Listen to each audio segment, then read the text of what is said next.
Ever since I was young, I've been obsessed with horror films and scary stories and whatnot. When I was 3, I would literally hide behind doors when I was in a room alone and practice my evil laugh. That's a true story, mind you. I would wait all year for Halloween since all the kids' channels ran the Halloween specials. I'd watch Cyber Chase and Fetch with Rough Ruffman and even Dragon Tales, and I would always record the specials on VHS tapes and loop them until the tapes ran out. Like, they would turn into dust. I have a lot of memories watching spooky stuff with my family, so I have a couple favorites listed down for you. Before I begin, I need to address that I've removed the obvious movies and shows here. No Beetlejuice, no Nightmare Before Christmas, no Halloween.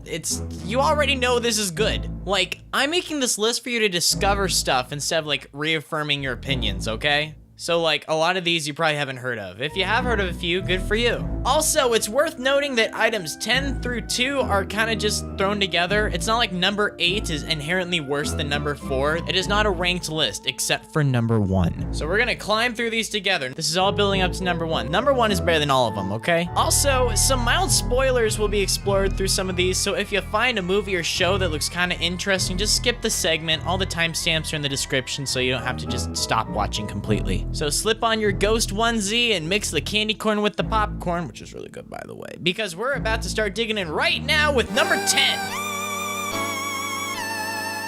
In the 8th grade, I got foot surgery on Halloween, and it sucked. It was painful, it was bloody, and it was gross, and I pretty much cried the whole day because I was so mad that the day had been ripped away from me. I couldn't walk, I couldn't answer the front door or anything. I just stared out the window and watched all the other kids have a lot of fun. Some of my mom's friends lent us a DVD for The Frighteners, and we watched it, and it was probably the best part of that Halloween. For a movie to be so absurd, entertaining, and funny that it makes me laugh after being miserable for the whole day, I gotta give it props. I actually don't remember anything from it though, other than the fact that I enjoyed it when I was 14 years old. It has good audience ratings and bad critical reviews, so that's how you know it's a fun movie. I mean, Hook with Robin Williams had the exact same thing going on, and that movie was awesome. If you are ever immobile on a couch wallowing in your own pain and suffering, I would really recommend this one. Number 9! This movie just came out like a month or 2 ago as of the time of making this video, and I loved everything about it. The writing, the acting, the cinematography, the horrific violence against children. It was everything that I wanted it to be, being just true enough to the original to satisfy fans of the novels while still being accessible for new audiences. When I initially saw this movie, we saw it in D-box seats in the theater. That meant that the chairs rocked and moved, which was a totally different experience. Not only were the jump scares loud, they practically threw you around, adding a whole new level of suspense to the experience. Hopefully it'll be remembered as a classic someday. And quit lying to yourself, the 2017 version is worlds better than the 90s one.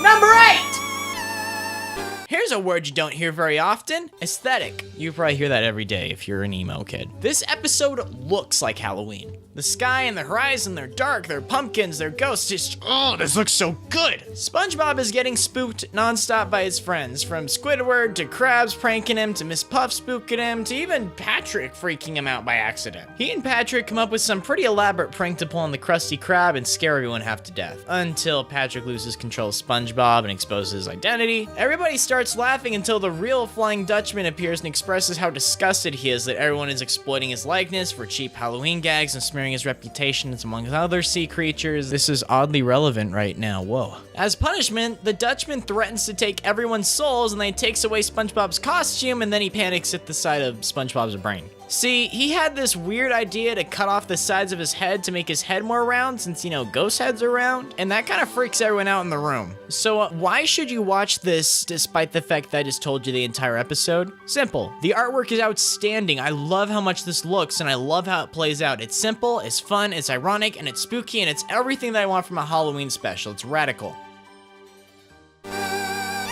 Number 7!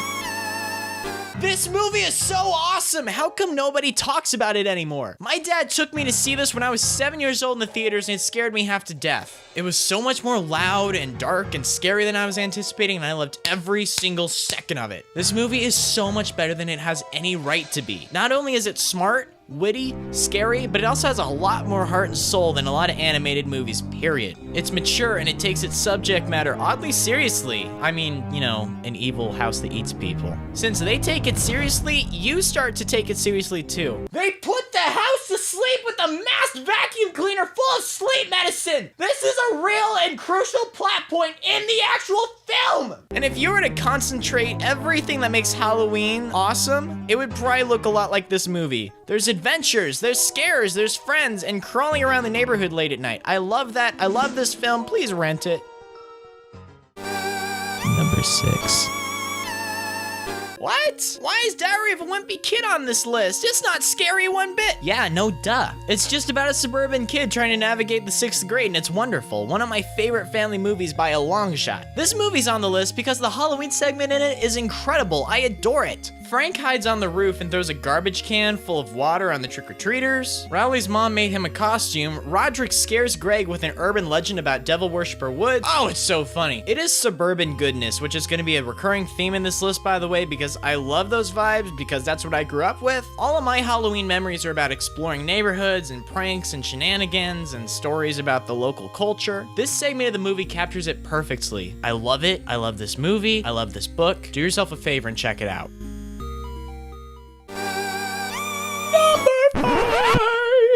There's no way that's gonna make it in the final cut of the video. I love the Garfield TV specials. I love the Garfield and Friends series. This is not real Garfield, mind you. This is. Whenever I'm babysitting some kiddos, I bring over all of my Garfield DVDs, and I found myself laughing a lot harder than they do because these are still hilarious. They are worlds better than the comics. What's really cool about Garfield's Halloween Adventure is that it lives up to its name. It's divided into 3 segments. The first is about Garfield, the second is about Halloween shenanigans, and the final one feels like a legitimate adventure. Garfield's Halloween Adventure. Oh, I get it. Garfield wakes up on Halloween to discover that he can go trick-or-treating and score some candy. He throws together a pirate costume and takes on the neighborhood. When he decides to travel down the river and stop by some more houses, he and Odie lose their way and they end up being left behind on a cursed island. By the way, this old guy was like the scariest thing ever as a kid. This is more like it.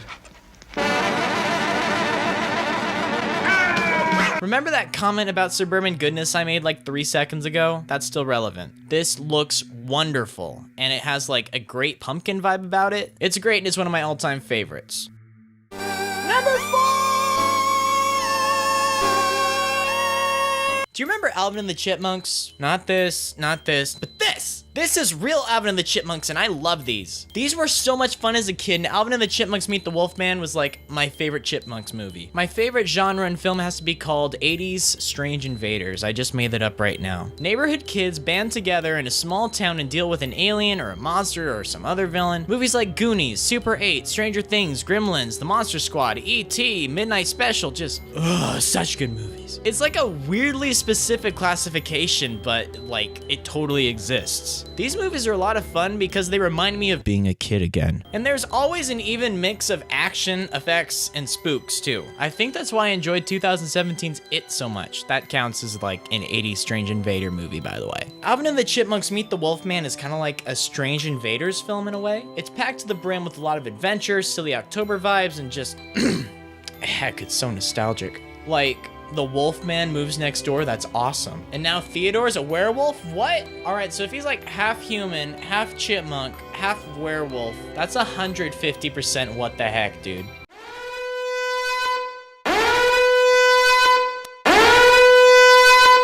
Number 3. I can't sing. Alright, we're not clowning around with any more kid stuff. These movies are so over the top and ridiculous that it's a marvel. This is my boomstick. You can find this in the sporting goods department. See, the first Evil Dead movie was an honest attempt at horror, and it came off being like really campy. Upon realizing how successful yet cheesy their movie was, the filmmakers just ran with the whole thing in Evil Dead 2. It is the best example of mixing horror and comedy. Let me just reiterate, the canon storyline drags the main character from a haunted cabin in the woods to an interdimensional medieval kingdom, and then to a supermarket to fight demons. I'll swallow your soul! Come get some. This movie is so good! The remake was a bit controversial because it didn't have any of the comedy elements that made the original so iconic. However, they went completely overboard with the graphic and disturbing effects. I thought it was an excellent homage to the originals and a super radical post-credit scene too, if you haven't ever seen that. My little brother considered himself like a horror movie expert until I showed him this movie and he tapped out. He could not handle it. Although he has since been able to finish it, so I mean, in case he's watching it. Ash vs. the Evil Dead, it's alright. It's not nearly as groovy as the originals. Seem to be in the minority with this. They're still fun to watch. I tore through the first season in like a day. It just felt too much like a cable horror series. I don't know, maybe it's just me. But if I ever have a friend staying the night, I always pull out the Evil Dead films on VHS. These are like a sleepover staple from my childhood, and I still rip them out every summer, and I love them. Hey, this is number 2, buddy.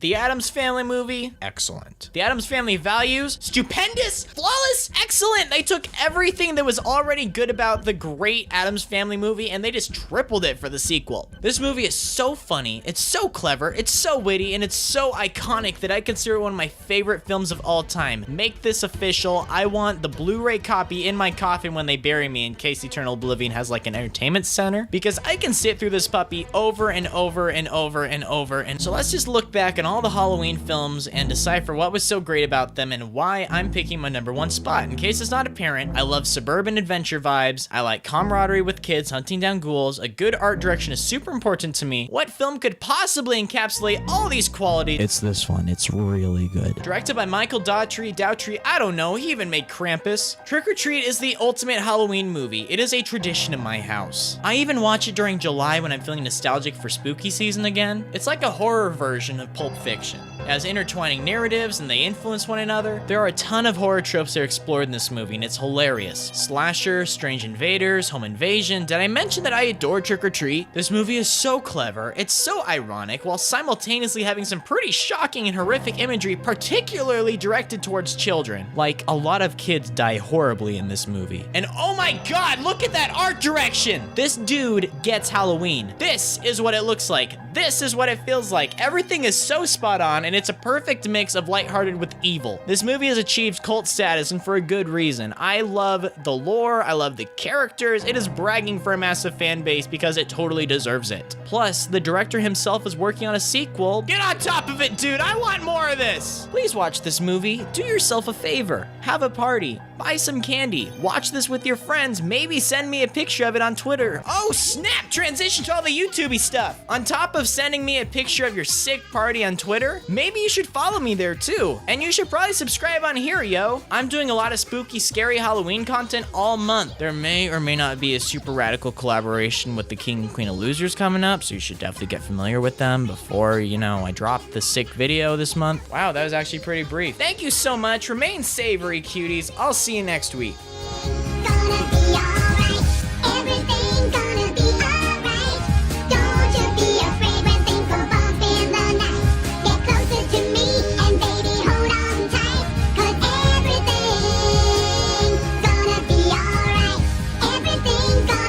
I know a thing or two about music.